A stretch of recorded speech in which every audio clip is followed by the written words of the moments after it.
Let's explore the Rotate tool using some examples to illustrate how it works. Take a moment to understand the concepts and steps we'll take with this example.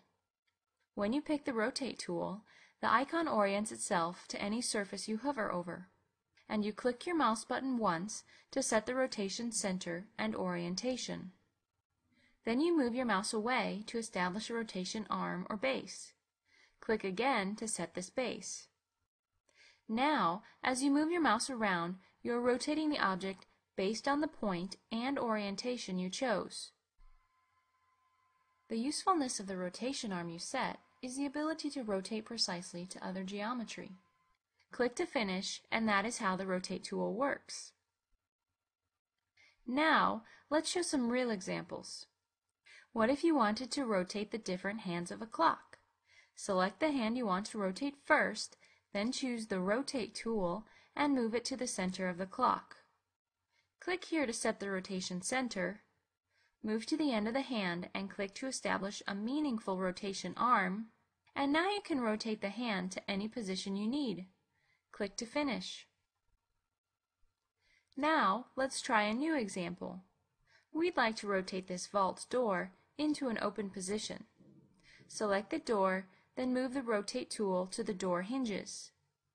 We may need to zoom in to properly place the rotation center.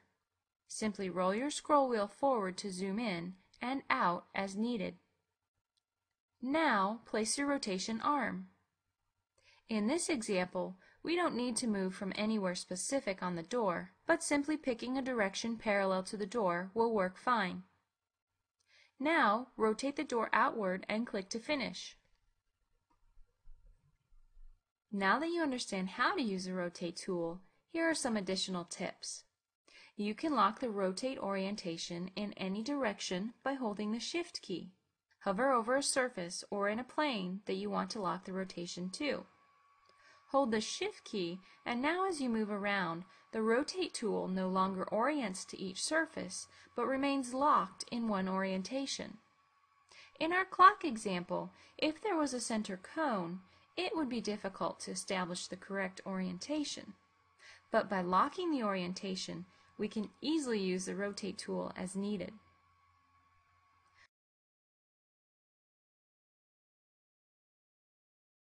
You can also define the orientation by dragging your mouse button. Say we wanted to fold this surface up like a paper airplane. Click and drag the mouse from the center point, and you can see by dragging around, you can choose any orientation. Set the orientation you need, which for us is along this fold edge. Now proceed to rotate the surfaces up into the plane shape.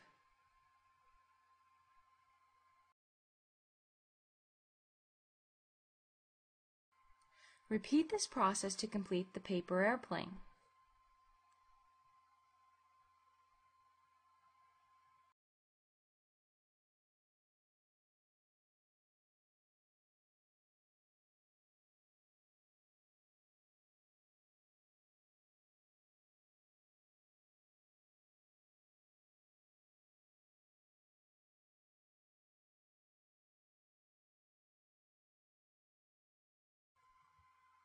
Although you will usually want to pre-select the objects you need to rotate, you can in fact auto-select objects to rotate. Make sure nothing is selected, and as you hover around your screen, you can see entities are auto-selected, and you can use the Rotate tool as needed.